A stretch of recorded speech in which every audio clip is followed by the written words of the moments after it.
নমস্কার বন্ধুরা, আমি শ্রাবন্তিকা আবার চলে এসেছি একটা নতুন চপের রেসিপি নিয়ে। এটা কিসের চপ আমি এখন আপনাদের বলবো না, আপনারা প্রথম থেকে শেষ পর্যন্ত ভিডিওটি দেখুন, তারপরে আমি আপনাদের কাছে শেয়ার করব কিসের চপ। আশা করি আপনাদের এটা ভালো লাগবে, একটা নতুন রেসিপি। প্রথমে কড়াইতে 2 চামচ সর্ষের তেল গরম করে তার মধ্যে দিয়ে দিয়েছি অল্প একটু পাঁচফোড়ন আর 2-3টে শুকনো লঙ্কা কুচি কুচি করে। শুকনো লঙ্কা আর পাঁচফোড়নটা যেই সেন্ট বেরিয়ে আসবে তখন তার মধ্যে দিয়ে দিয়েছি একটা বড় পেঁয়াজ কুচি করে। পেঁয়াজ কুচিটা যেই একটু ভাজা হয়ে আসবে, যেটা আমি তার মধ্যে আমি দিয়ে দিয়েছি বেশ কিছুটা কুচনো চিংড়ি মাছ। আমার কাছে অল্প একটু চিংড়ি মাছ ছিল, আমি এটা অপশনাল, আপনারা থাকলে দিতেও পারেন, না দিলেও চলবে। আর দিলাম 2টো কাঁচা লঙ্কা কুচি করে। চিংড়ি মাছ, পেঁয়াজ, কাঁচা লঙ্কাটা ভাজা হয়ে এলে ওর মধ্যে আমি দিলাম একটা ভাজা মশলা আর একটু গরম মশলা গুঁড়ো দিয়ে মেন যে আমার চপের ইনগ্রিডিয়েন্টস সেটা হচ্ছে থোর ঘন্টটা। এই থোর ঘন্টটা আমি আগের দিন বানিয়েছিলাম দুপুরে খাওয়ার জন্য। তো খাওয়ার পরে থোর ঘন্টটা রয়েছে, আর তোর থেকে চাইছে না, তখন কী করবো, এতটা থোর ঘন্ট ফেলে দেবো, তাই মাথা থেকে এটা বার করলাম। বার করে একটা চপ বানালাম। সেই থোর ঘন্টটাকে দিয়ে ওইগুলোর সাথে ভালো করে নাড়াচাড়া করে ওর মধ্যে আমি দিয়ে দিলাম আমার ঘরেই তৈরি করা ব্রেড ক্রাম্বস দিয়ে আর সামান্য পরিমাণে নুন দিয়ে ওটাকে ভালো করে আবার নাড়তে লাগলাম। নেড়ে তারপরে একটা ম্যাশারের সাহায্যে ওটাকে ভালো করে মিক্সড করে নিলাম, ভালো করে পেস্টের মতন করে নিয়ে আবার ওটাকে নাড়তে লাগলাম। তো এইরকম অনেক সবজি আমাদের ঘরে থাকে, সেটা থেকে এইভাবে আপনারা চপ বানিয়ে দেখুন, সত্যিই খেতে খুব ভালো লাগবে। যখন এটা নাড়তে নাড়তে একেবারে শুকনো হয়ে আসবে, একটা মন্ডের মতন তৈরি হয়ে যাবে, তখন সেটাকে নামিয়ে একটু ঠান্ডা হতে দেবেন। ঠান্ডা হয়ে আসলে তখন আপনারা ওটাকে একটা চপের শেপে আপনারা গোলও করতে পারেন, লম্বাও করতে পারেন, চ্যাপটাও করতে, আপনারা যেরকম ইচ্ছা আপনাদের শেপটাকে দিতে পারেন। তো সেই শেপে দিয়ে প্রত্যেকটা এইভাবে করে নিয়ে, যেভাবে আমি করছি এইভাবে আপনারা একটা চপ বানিয়ে নিতে পারেন।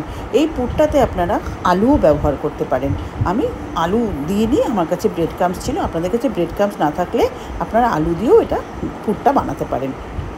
করে তারপরে একটি পাত্রে ব্রেড ক্রাম্বস নিয়ে তার মধ্যে কিছুটা গোলমরিচ গুঁড়ো, কিছুটা মিক্সড হার্ব দিয়ে মাখিয়ে রেখে দিলাম। আর আরেকটা বাটিতে একটু কর্নফ্লাওয়ার, 2-3 চামচ কর্নফ্লাওয়ার, একটু মিক্সড হার্ব, গোলমরিচ, নুন আর একটা ডিম দিয়ে আর সামান্য জল দিয়ে একটা ব্যাটার তৈরি করে রাখলাম। এইভাবে একটা ব্যাটার তৈরি করে রাখলাম। তারপরে ওই চপগুলোকে প্রথমে ব্যাটারে ডুবিয়ে তারপরে ব্রেড ক্রাম্বসে দিলাম।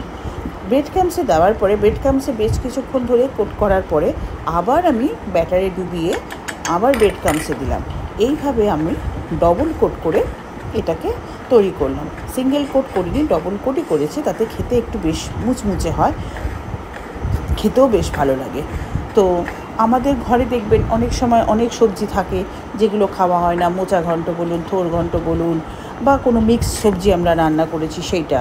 তো সেইটাকে এইভাবে একটুখানি কিছু সামান্য মশলা দিয়ে আপনারা একটা আলু বা ওইসবের সাথে একটু পুর বানিয়ে আপনারা চপ বানিয়ে দেখবেন, সত্যিই বিকালে স্ন্যাক্স হিসাবে খেতে খুবই ভালো লাগে। আমার তো খুবই ভালো লেগেছে, আশা করি আপনাদেরও ভালো লাগবে।